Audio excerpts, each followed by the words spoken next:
This gripping historical script dives into the intense and untold story of the Ashanti Kingdom, focusing on the legendary Ashanti Golden Stool and the conflict it sparked when the British Empire demanded the sacred stool be handed over. At the heart of this story is Queen Ya Asantewa, the warrior queen who rose against the British in an unyielding fight to protect her kingdom's most cherished symbol of unity and power. A clash of cultures, ideals, and sovereignties leads to a heroic and daring struggle that resonates through the centuries. This script captures the drama, the emotions, and the raw courage of the Ashanti people during one of the most important events in African history.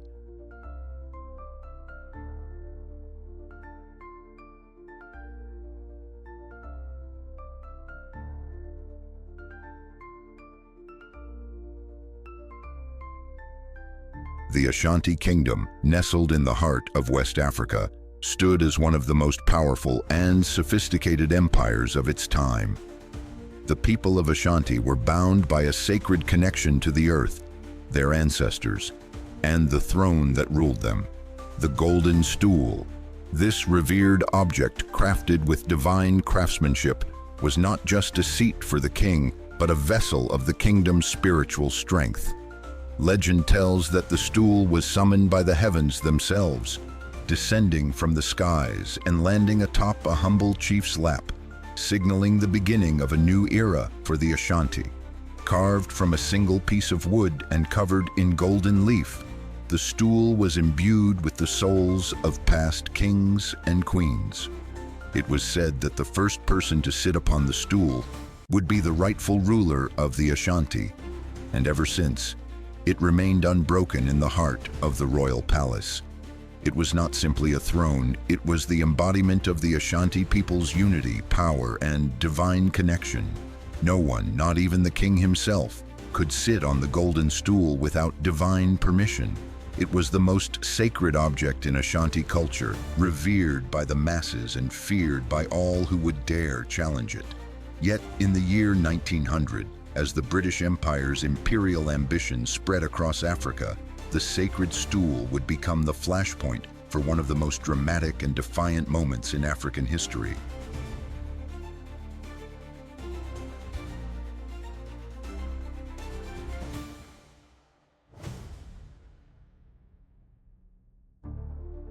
By the late 19th century, the British Empire was at the height of its imperial power, its colonies stretching across the globe. In West Africa, the British sought to expand their influence over the Ashanti Kingdom, which had long resisted foreign domination. The Ashanti, with their formidable military strength and wealth derived from gold, were an enticing target for the British. The British had long coveted the land for its strategic position and vast natural resources. But it was the Ashanti's rich gold mines that proved particularly irresistible. The empire began encroaching on Ashanti territory, signing treaties that, on the surface, appeared to be peaceful agreements, but were, in reality, thinly veiled attempts to subjugate the kingdom. These agreements, often misunderstood or outright misrepresented by the Ashanti chiefs, gave the British more power, especially over Ashanti trade routes. The final straw came when the British governor of the Gold Coast, Sir Frederick Hodgson, demanded that the Golden Stool be presented to him as a sign of submission. The British believed that by obtaining the stool, they would have control over the Ashanti monarchy itself. This demand was not just a political gesture, it was an affront to the Ashanti's very identity, a sacrilege that threatened the unity of their people. News of the British demand reached the Ashanti court, sending shockwaves through the kingdom. The idea that the Golden Stool, sacred to the entire kingdom, would be desecrated by a foreign ruler was unthinkable. The stool represented the power of the gods, the ancestors, and the legitimacy of the monarchy.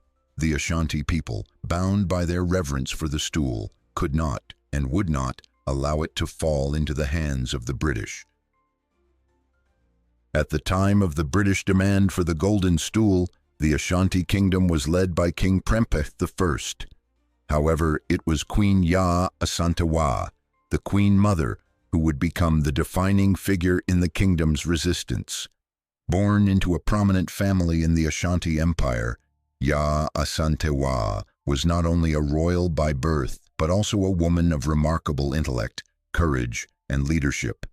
Her ascent to power was marked by both personal loss and political acumen. When her brother King Akwasi Afrane died, Ya Asantewa defied the traditional gender norms of the time and stepped into a leadership role.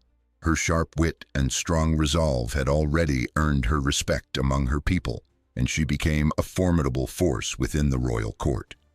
When the British delivered their demand for the stool, the Ashanti court was thrown into chaos. King Prempeh, though a capable ruler, found himself hesitant and uncertain in the face of the British threat. He was diplomatic and careful, but Ya Asantewa, seeing the spiritual and political crisis at hand, recognized the only solution: resistance. As a mother and a protector of her people, she could not bear the thought of the sacred stool being dishonored. It was Queen Ya Asantewa who took the mantle of leadership, summoning the warriors of the Ashanti Empire to defend the sacred throne. Her words, powerful and filled with defiance, would inspire the people to fight for their kingdom's soul. "If you, my people, cannot fight for the stool, you must fight for your ancestors," she declared. "This throne is not only for kings, it is for the heart of the Ashanti." As the British demand grew more insistent, tensions between the Ashanti people and their colonizers escalated. The British, increasingly frustrated with Ashanti resistance, decided to press their demands with force. They sent troops to the Ashanti capital, Kumasi, and began their preparations to seize the Golden Stool by any means necessary. The Ashanti people had long lived with the knowledge that their kingdom was at war with encroaching foreign powers. However, the British were different.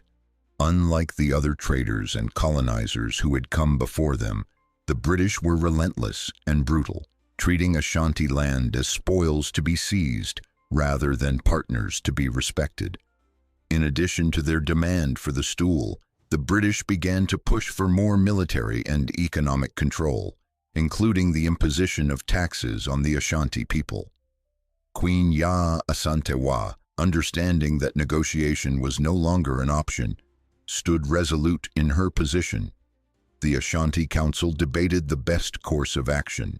Some urged diplomacy, others wanted to submit to the British demand to avoid further bloodshed. But Ya Asantewa had no interest in submission. The stool, for her and her people, was sacred beyond measure. To surrender it was to surrender their identity, their history, and their very soul. The Ashanti people, united by their queen's words and determination, resolved to fight. They would not be cowed by the British, and the stool would not be taken without a battle. The kingdom braced for war, a war not just for a throne, but for the survival of their culture and heritage. In the wake of the British demand, Queen Ya Asantewa gathered the chiefs and military leaders in Kumasi. She delivered a speech that would go down in history as one of the most impassioned calls to arms ever spoken. Standing before the gathered warriors, she proclaimed, "Do not think that the British are here as friends. They are here to take everything we hold dear. They are here to steal our past, our present, and our future. But they will find that the Ashanti do not bow to anyone but the gods themselves. We will not let them desecrate our throne. If they want war, let them have it. We are ready to die for our kingdom, our culture, and for the Golden Stool." The warriors of Ashanti responded to their queen's words with resounding cries of agreement.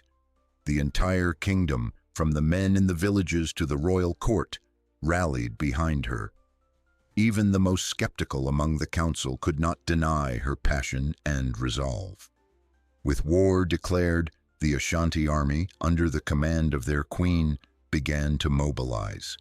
They were outnumbered and outgunned by the British, But they had one thing the British could not replicate: unity. The spirit of resistance was woven into the fabric of every Ashanti warrior, from the elderly veterans to the young recruits. They trained tirelessly, preparing for the inevitable confrontation.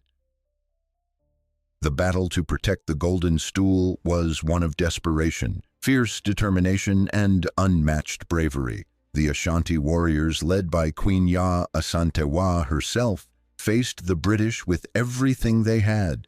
The British, armed with modern weapons and military training, expected a swift victory. However, they underestimated the will and fury of the Ashanti. The battle began outside Kumasi as British forces advanced toward the city.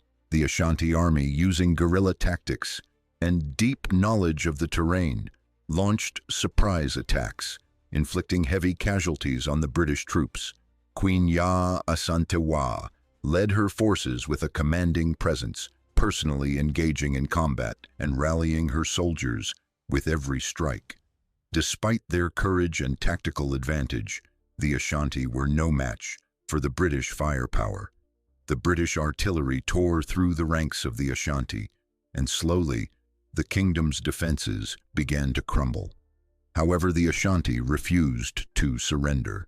The Golden Stool was still safe, hidden away by loyalists who had taken it to a secret location. As the battle raged on, Queen Asantewaa, ever defiant, led a final charge toward the British encampment. Her personal courage became a symbol for her people. Yet, despite her heroic leadership, the Ashanti were eventually overpowered, and the British emerged victorious. With the defeat of the Ashanti forces came the inevitable surrender. The British captured Kumasi, and King Prempeh was taken prisoner. Queen Asantewaa, however, was not captured. Instead, she retreated to the mountains, where she continued to lead her people in spirit. The British, victorious but not without cost, did seize the Golden Stool. They humiliated the Ashanti by parading it before their troops, but they could never erase the power of what it represented. The stool, though lost, became a symbol of defiance that could not be extinguished. Despite the fall of the Ashanti kingdom, the story of Queen Asantewaa and her warriors endured. The British failed to fully suppress the spirit of the Ashanti people, and the Golden Stool, though temporarily taken, would remain a sacred relic passed down through generations as a symbol of resistance. The defeat of the Ashanti in 1900 did not mark the end of their legacy. The Golden Stool, though temporarily lost to history, would forever stand as a testament to the resilience and courage of the Ashanti people. It became a symbol of African resistance against colonialism and the enduring power of culture and identity. Queen Asantewaa's legacy lived on as well. She was remembered as one of Africa's greatest warrior queens, a leader who fought not just for power, but for the soul of her people. Her actions inspired future generations of Africans who fought against colonialism and for their sovereignty. Today, the Golden Stool remains a symbol of pride for the Ashanti people, and Queen Asantewaa is celebrated as a hero of African history. Her courage continues to inspire leaders and activists around the world, proving that even in the face of overwhelming odds, the spirit of resistance can never be crushed.